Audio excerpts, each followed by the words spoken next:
Bismillahirrahmanirrahim. Assalamu alaikum. I am Savera Atik and I am presenting the very acknowledged Big Bang theory that is about origin of the universe.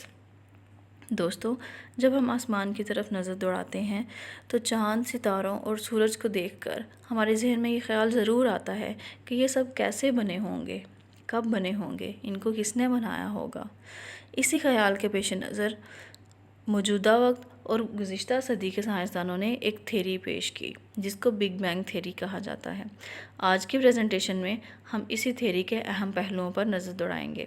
सबसे पहले हम बात करेंगे इसके background पर, then it's discovery, expansion of the universe, expected end, what will be the future and the summary and conclusion. सबसे पहले हम बात करते हैं इसके बैकग्राउंड पर। Almost 13 billion years ago, there was nothing in the universe, no matter, no energy and no space. दोस्तों, मुसलमान होने के नाते हम सब का ये यकीन है कि इस कायनात को अल्लाह ताला ने तख्लीक किया। But scientists need a way to explain that how everything began, where it began from. Although there are several theories about origin of the universe, but Big Bang theory is known as one of the most acknowledged theory. 1927 में एक Belgian cosmologist and Catholic priest जिनका नाम George's लैमिटेयर था, उन्होंने big bang theory को पेश किया। इसी वजह से इनको फादर ऑफ बिग बैंग भी कहा जाता है। इस थ्योरी के अकॉर्डिंग पूरी कायनात एक यूनिट पर बेस करती थी। उस यूनिट को नेबुला कहा जाता है। वो यूनिट फायर बॉल था, यानी कि आग का बना हुआ गोला। It is believed that all matter and radiation was packed into a fire ball. There was a big bang, secondary separation which resulted in the formation of galaxies. तो ये जो फायर बॉल की बात की जाती है, यही फायर बॉल था जो बिग बैंग का बायस बना। इसके अंदर बेशुमार गैसें, बेशुमार ताकत, बेशुमार एनर्जी थी और उस एनर्जी को एक ना एक दिन फटना था। और जब उसमें एक धमाका हुआ तो फिर ये के बाद दीगरे बेशुमार धमाके हुए, जिनकी वजह से ही गैलेक्सी तख्लीक में आई। What was created at the onset of Big Bang? सबसे पहले इस बिग बैंग में मैटर प्रोड्यूस हुआ। मैटर यानी कि मादा, इसकी तीनों हालतें, ठोस, माया और गैस, वो तीनों इसमें प्रोड्यूस हुई। उसके बाद बेशुमार एनर्जी, और फिर वक्त की इब्तदा भी बिग बैंग से ही ली जाती है। और फिर स्पेस, वो खला जिसके अंदर ये पूरी कायनात मौजूद है। ये सब चीज़ें उसी वक्त तख्लीक में आईं जब बिग बैंग का वाक़या हुआ। इसके बाद जब पहला बिल्कुल लम्हा था, जब ये एक्सप्लोजन हुआ, the universe was a hot seething mass of radiation and exotic particles. This mass expanded and cooled, forming protons, neutrons and electrons. जब तक ये हीट बहुत ज़्यादा थी इसकी, तो इसके अंदर कुछ भी ना बन सका। लेकिन वक्त गुजरने के साथ साथ जब इसमें इसके टेम्परेचर में कमी हुई तो फिर प्रोटॉन्स, न्यूट्रॉन्स और इलेक्ट्रॉन्स बने। इन्हीं प्रोटॉन्स, न्यूट्रॉन्स और इलेक्ट्रॉन्स को बेस बनाकर इस कायनात के सबसे पहले एटम यानी कि हाइड्रोजन और हीलियम बने। बहुत बेशुमार करोड़ों साल गुजरने के बाद the universe was in extremely hot dense state and began to expand rapidly. Gravity caused clouds of gas to collapse, forming planets, stars and galaxies.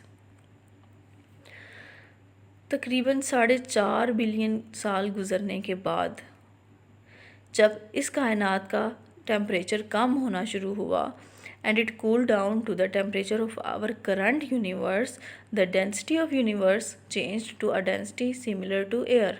Our solar system was formed.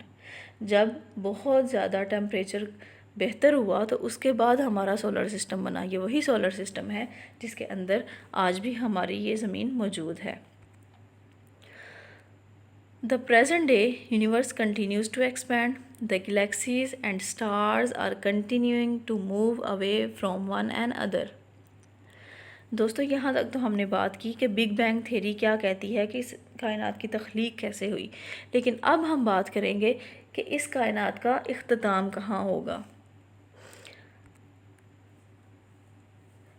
साइंसदानों के according इस कायनात का इख्तिताम एक competition है। वो competition है gravity और pressure के दरमियान। The ultimate fate of our universe will be determined by the competition between the outward expansion and the inward pull of gravity. And in the end, physics says that gravity always wins. Future के बारे में अगर हम बात करें तो साइंसदानों ने इसके ऊपर बेशुमार रिसर्च की, लेकिन कोई भी साइंसदान इसके हतमी नताइज पर नहीं पहुंच सके। There are several interesting scenarios ranging from never-ending expansion to a contraction inward called Big Crunch. It all depends on the amount of matter it contains. Alexander Friedman, जो कि एक फ्रेंच मैथमेटिशियन एंड कॉस्मोलॉजिस्ट थे, उन्होंने इस कायनात के इख्तिताम के बारे में अपना नज़रिया पेश किया। उन्होंने कहा कि टाइम हो या स्पेस, सबको ख़त्म होना है, और उनके ख़्याल में ये बिग बैंग थ्योरी जैसे शुरू हुई थी एक यूनिट से, एक नेबुला से, इसी तरह ये सारी कायनात एक यूनिट पर ख़त्म हो जाएगी, और ये वो वक्त होगा जब ग्रेविटी ख़त्म हो जाएगी और तमाम पार्टिकल्स दोबारा एक यूनिट में कन्वर्ट हो जाएंगे। तो ये अलेक्जेंडर फ्राइडमैन का कॉन्सेप्ट था जो उन्होंने पेश किया इस यूनिवर्स के इख्तिताम के बारे में। दोस्तों, ये था मुख्तसर सा नज़रिया बिग बैंग थ्योरी के बारे में। इस थ्योरी में हमने क्या पढ़ा कि according to the theory explained yet, the whole universe was discovered by a big bang explosion of a fireball, all the matters and planets and stars formed in the result of this explosion. End of this universe is uncertain, depends upon the gravity. यानी कि इब्तदा तो इसकी big bang बताती है कि हुई है एक एक्सप्लोजन से, लेकिन इसका इख्तिताम किसी को नहीं पता कि वो क्या होगा। ये सब डिपेंड करता है ग्रेविटी पर। Thank you so much for watching. अल्लाह हाफिज़।